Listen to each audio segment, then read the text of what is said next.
The 4 big reasons why states should ditch parking mandates. Parking reform unlocks more homes and great neighborhoods, while cutting red tape and excess asphalt, sprawl, and pollution. Cities, towns, and jurisdictions around the world are adopting a powerful reform that accelerates homebuilding, eliminates red tape for small businesses, reduces pollution and sprawl, revitalizes downtowns, and streamlines permitting, at zero cost to the taxpayer. That reform: eliminating parking mandates, local governments' arcane and unfounded requirements that every new home or business come with an arbitrary, predetermined number of parking spaces. These requirements hamstring local builders and business owners, drive up rents and home costs, and write sprawl into law. It's time to return these decisions to the people investing in their communities, whether a homeowner, homebuilder, or entrepreneur, who are best positioned to know how many parking spaces they need for their dream to succeed.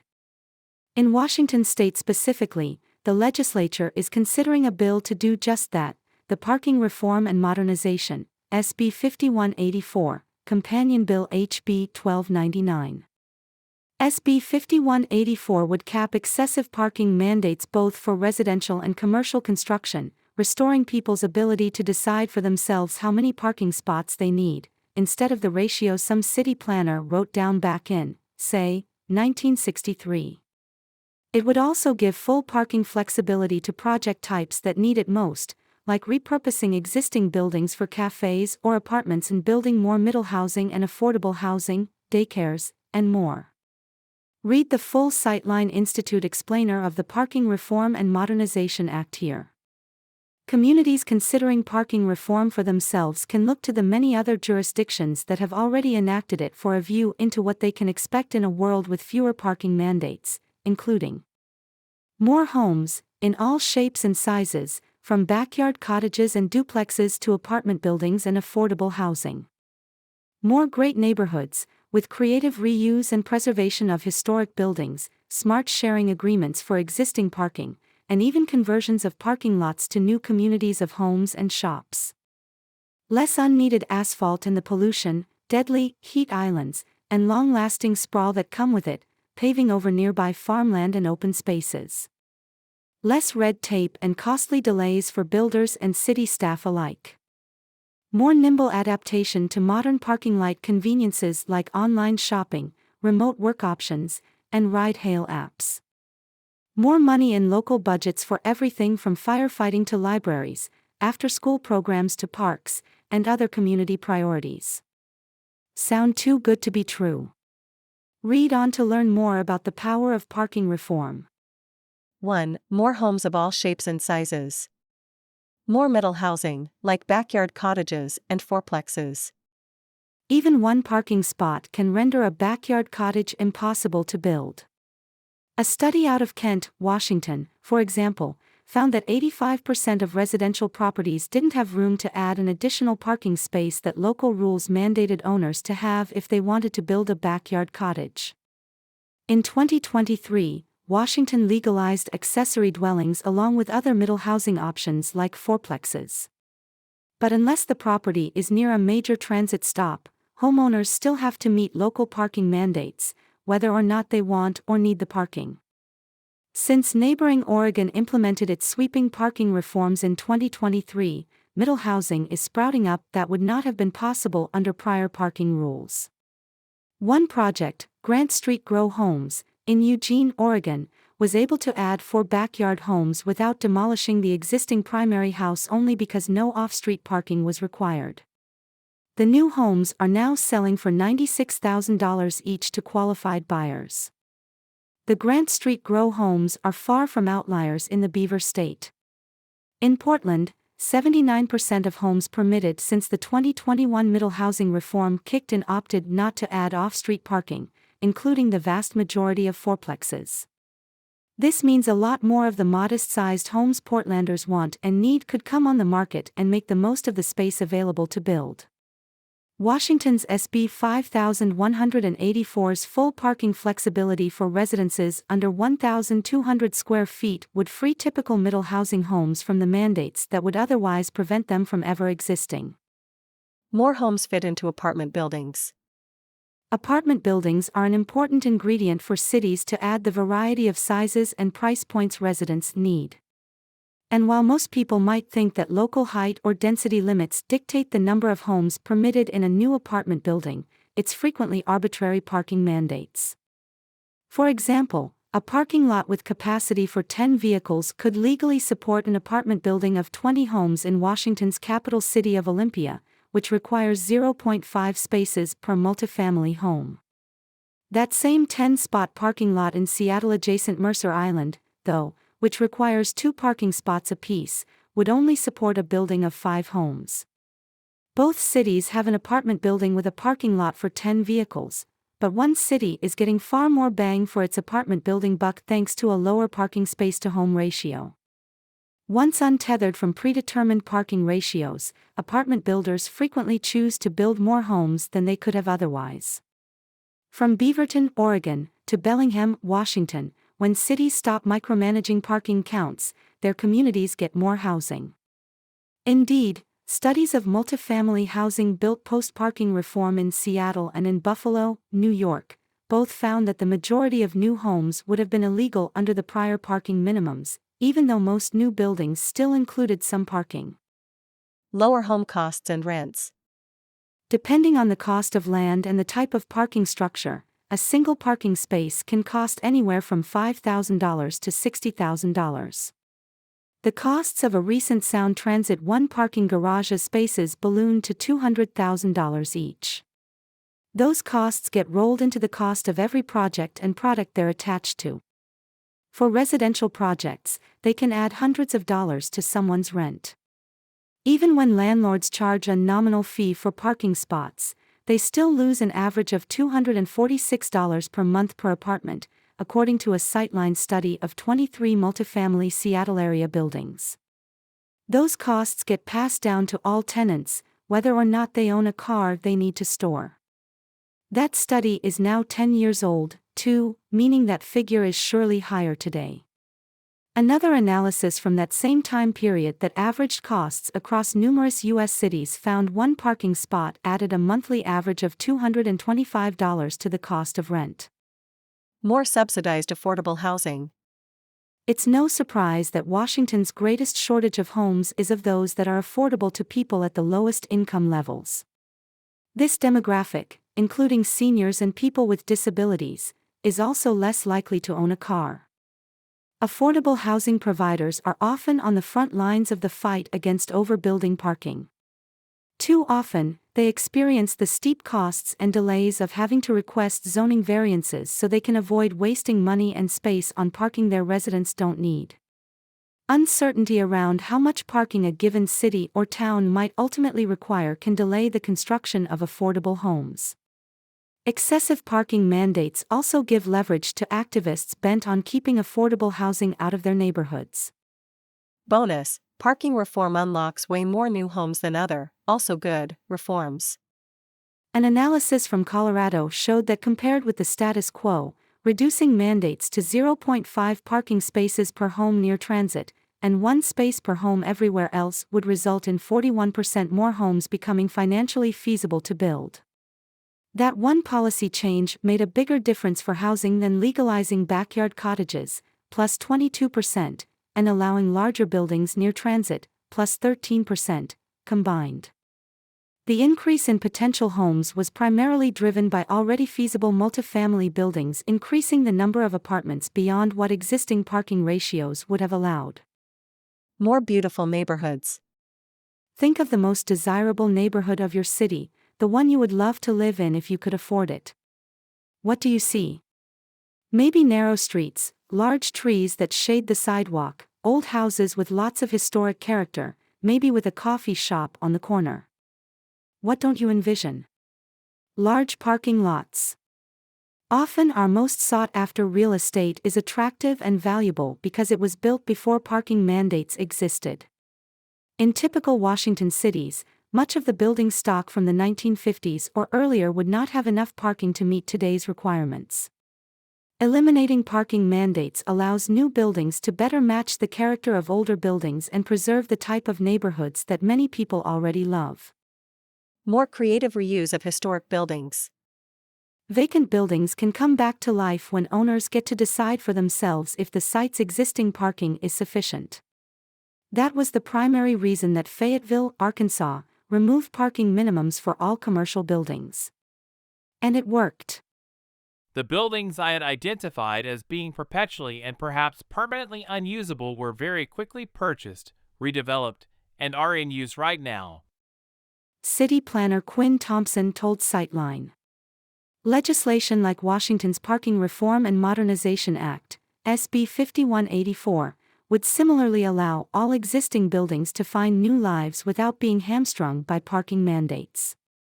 Smart sharing arrangements to better use existing parking lots. There are far more efficient and cheaper ways to provide customers and tenants with the parking they need than requiring every building to have its own private parking lot. A business owner with excess parking can lease out their extra spaces to a business next door. For example, commercial to residential building conversions in downtown Hartford, Connecticut, use nearby parking garages to offer off-street parking for tenants who want it, and spare that cost for tenants who don't. Since many office workers have gone remote, there is a glut of such parking available. More conversions of parking lots we don't need to buildings we do. Without parking mandates, space occupied by empty asphalt can be repurposed into much-needed new homes, services, or businesses. Seabrook, New Hampshire, was able to add a regional bus station in the parking lot of a former big box store after the town removed parking mandates. And Woburn, Massachusetts, gave an old mall property new life when it swapped its sea of parking for a community made up of apartments, shops, and yes, still some parking, before and after aerial shots below. Want to transform an old strip mall into a walkable neighborhood with businesses and housing mixed together? Parking reform is one of the necessary ingredients to make it work. In Olympia, Washington, the Capitol Mall is one such site that the city would love to transform into a real neighborhood. But the mall is in fact defined as underparked, meaning it is hundreds of parking spaces short of meeting what current zoning rules would mandate. A penstroke change to those rules could open up all sorts of possibilities for local entrepreneurs and homebuilders. 3. Less unneeded asphalt, sprawl, and pollution. Less overbuilding of parking above car ownership levels. Cities and counties require more parking than many people need. A Sightline study of jurisdictions across Washington state found that while 1 of every 4 homeowner households owns 1 or no cars, detached homes are nearly universally required, 91% of jurisdictions, to have 2 parking spaces each. Excessive parking mandates are even more out of line with the needs of renters. 58% of Washington renter households own 1 or no cars, but even for a studio apartment, in which tenants forego a bedroom to save money on rent, most cities still mandate that they come with parking. In fact, 6 out of 10 jurisdictions require more than 1 parking space for a studio, and 2 out of 10 require 2 spots apiece. These rules mandate overbuilding parking for the majority of renters, and that costly to build parking, in turn, needlessly raises their rent. Less of parking lots, long-lasting sprawl and pollution. Allowing buildings to locate nearer to one another, rather than across a sea of parking or busy roads to accommodate parking mandates, means less creep into neighboring farmland and nature.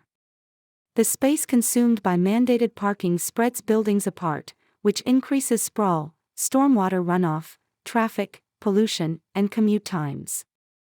Sprawl and runoff from tailpipe emissions and car tire deterioration also stress watersheds, the ecosystem services they provide, and the wildlife they shelter.